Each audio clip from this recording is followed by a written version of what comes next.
And ఇంకా మనం రెగ్యులర్గా తీసుకునే ఫుడ్లో హెల్తీ ఫుడ్ అంటే మినిమం ప్రోటీన్స్ ఉండే ఫుడ్ అంటే ఏమైనా చెప్పగలరా? ప్రోటీన్స్ మనం ఎంత బరువు ఉంటే అన్ని గ్రాములు ఉండాలి పర్ డే. మీరు 60 కిలోలు అనుకోండి, 60 గ్రాములు ప్రోటీన్ తినాలి. మీరు నాన్ వెజ్ తింటారా వెజ్ తింటారా నాకు అనవసరం, ఎవడు ఇష్టం వచ్చింది వాడు తినండి. అటు తింటే కూడా ఒప్పుకునే వాళ్ళు వచ్చినారు, అది వేరే సంగతి. కానీ ఫుడ్ హ్యాబిట్స్ మీద ఎవడు ఏళ్ళు పెట్టు అనవసరం, ఎవడికి ఇష్టం వచ్చిందో అది తింటాడు. 60 కిలోల మనిషికి 60 గ్రాములు ప్రోటీన్ ఉండాలి, ఇది తప్పదు, దీంట్లో రాజీ పడద్దు. ఆకుకూరలు ఉండాలి ఆహారంలో, ఆకుకూరలు ఎంత ఎక్కువ తింటే అంత మంచిది. విటమిన్స్ దొరుకుతాయి, బి కాంప్లెక్స్, విటమిన్ సి లాంటివి. రెండోది ఫైబర్ ఉంటుంది, ఫ్రీగా మోషన్ వస్తుంది. ఈ రకమైన ప్రయోజనాలు దాంతో ఉన్నాయి. ఆకుకూరలు ఎక్కువ తింటే కడుపు నిండుతుంది. ఇంత ఆకుకూర వేసుకొని ఇంత రైస్ తిన్నామనుకో, రైస్ నీకు ఎక్కువ అవసరం ఉండదు, ఆకుకూర ఎక్కువ అవసరం, కడుపు నిండుతుంది, క్యాలరీలు రాకుండా ఉంటాయి. ఆకుకూరలు ఎక్కువ, కాయగూరలు ఎక్కువ క్యాలరీలు రావు. రైస్ అనేది ఎంత పాలిష్డ్గా ఉంటే అంత ప్రమాదం. వైట్ మెటీరియల్స్ అంటారు వీటిని. తెల్లటి ఉప్పు, తెల్లటి చక్కెర, తెల్లటి నెయ్యి, తెల్లటి రైసు, ఈ 4 వైట్ పాయిజన్స్ అంటాం. తెల్లటి రైసు కడుపు నిండడానికి తినేది, అవసరానికి మించి 1 గ్రాము తిన్నా ఫ్యాట్ అవుతుంది. రైస్ మనకి స్టేపుల్ డైట్ మన ప్రాంతంలో. రైస్ ఎంత తెల్లగుండి అంత పైనుండి పొరలన్నీ పోతాయి. ఆ పొరల్లో విటమిన్లు, ఖనిజ లవణాలు ఉంటాయి. ఈ పొరలన్నీ తౌడులోకి వెళ్తాయి. తౌడు పశువులు తింటాయి, పశువులు బలంగా ఉంటాయి, మనం సవకూడి తింటుంటాం. కాబట్టి తెల్లగా మెరిచే రైస్ ప్రమాదం, తగ్గించాలి. బ్రౌన్ రైస్ తినండి, లేదంటే జొన్నలు, రాగులు, సజ్జలు పొట్టుతో సహా పిండి చేసుకోండి, రొట్టెలు చేసుకొని తినండి, బ్రహ్మాండమైన ఆహారం. ఇక కొర్రలు, ఆండు కొర్రలు, వరిగలు ఇట్లాంటి పొట్టు తీసి తినాలి, అవి కూడా మంచి ఆహారమే.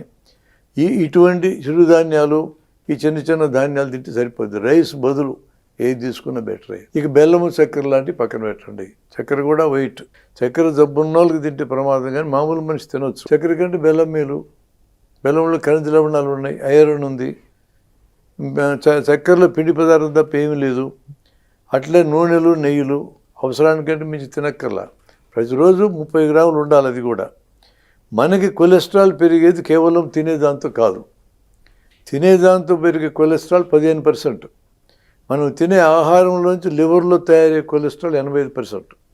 కాబట్టి కొలెస్ట్రాల్ ప్రధానంగా తయారయ్యేది లోపల తయారు కావడానికి కారణాలు ఏందన్నాం. టెన్షన్ ఒక కారణం, ఎక్సర్సైజ్ లేకపోవడం కారణం, ఒబేసిటీ ఒక కారణం. అవి కరెక్ట్ చేస్తే కొలెస్ట్రాల్ కూడా తగ్గుతుంది. బయట నుంచి వచ్చే దాంతో ప్రమాదం లేదు. కానీ మనకు మొదటి నుంచి బయట నుంచి వచ్చే దాంతో ఎక్కువ ప్రమాదం అని చెప్పి కొడుగుడిలో పచ్చసొన తిన్నీలా, నెయ్యి తిన్నీలా, నూనె తిన్నీలా, వీటితో కాదు ప్రమాదం వచ్చేది. మిగతా కారణాలు ఉన్నాయి, అవి ప్రమాదకరమైన కారణాలు. ఆహారంలో ఈ మార్పులు చేసుకోండి. పేదవాళ్ళు కూడా లావెక్కడానికి కారణం ఏంటంటే కడుపు నిండడానికి రైస్ ఎక్కువ తింటారు. వాళ్ళు నిరుపేదలే, రైస్ ఎక్కువ తింటే లావు అవుతారు. డబ్బున్నోళ్ళు లావు అవుతారని ఏం లేదు. కాబట్టి లావు అవ్వడం అనేది ఖచ్చితంగా నష్టం కలిగించేది. మీ హైట్, వెయిట్ ఎంత ఉండాలో ఒక లెక్క ఉంటుంది. మీ హైట్ని మీటర్లో లెక్కేయండి, దాన్ని ఇంకోసారి హెచ్చవేయండి, అంటే స్క్వేర్ ఇంటూ 22.5 వేయండి, ఒక ఫిగర్ వస్తుంది. మీ height in metres into height in metres into 25 ఇంకో ఫిగర్ వస్తుంది. ఈ రేంజ్ మధ్య ఉండాలి. అంటే మీరు 5 అడుగులు 8 అంగుళాలు ఉంటే 170 సెంటీమీటర్లు, 1.7 మీటర్స్. 1.7 ఇంటూ 1.7 22.5 69 వస్తుంది. 1.7 ఇంటూ 1.7 25 74 వస్తుంది. 5'8" ఉన్న వాళ్ళు 69 to 74 ఉండాలి. అట్లా ఎవరికి వాళ్ళు లెక్కేసుకోవచ్చు. అంతకంటే మించితే ఏం చేయాలి? ఫస్ట్ రైస్ కట్ చేయండి, నెలకు 3 కిలోలు తగ్గిపోతారు. 5 కిలోలు 6 కిలోలు ఎక్కువ ఉంటే ప్రమాదం కాదు. 10 కిలోల పైన ఉంటే మాత్రం ఖచ్చితంగా తగ్గాలి. 10 కిలోల దాకా బరువు ఉంటే ఈ మెథడ్తో రైస్ తగ్గిస్తే మీరు బరువు తగ్గొచ్చు.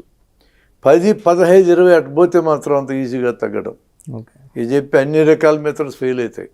వాటికి ఇప్పుడు మెటబాలిక్ సర్జరీ అని ఒక ప్రొసీజర్ వచ్చింది. ఆ ఒక్క ప్రొసీజర్ మాత్రం పనిచేస్తుంది 20 కిలోలు 30 కిలోలు ఉన్న వాళ్ళకి. మెటబాలిక్ సర్జరీలో హార్మోన్స్ను మారుస్తారు. మార్చినందువల్ల ఆకలి తగ్గిపోద్ది, ఆకలి తగ్గిపోతే బరువు తగ్గిపోతారు. అదొక్కటే ఉపయోగకరమైనది. మిగతా అన్నీ కూడా అనేక రకాలు చెప్తారు. తిండి తగ్గిస్తే బరువు పెరగరు, ఎక్సర్సైజ్ చేస్తే బరువు తగ్గుతారు. చెప్పడానికి ఏం మస్తు చెప్తాం, చేయాలి కదా వాడు చేయలేడు. ఆహారం తగ్గిస్తే బాడీ ఒప్పుకోదు, మళ్ళీ తినమని చెప్తుంది. 5 రోజులు పస్తుంటారు, 6వ రోజు పోయి బీకరంగా తినేస్తారు, అయిపోయా. 5 రోజుల కథ మొత్తం పూర్తి అయిపోయినట్టే. అట్లా ఉంటుంది పరిస్థితి. ఇవి ఆహారంలో కొన్ని మార్పులు చేసుకోవటం.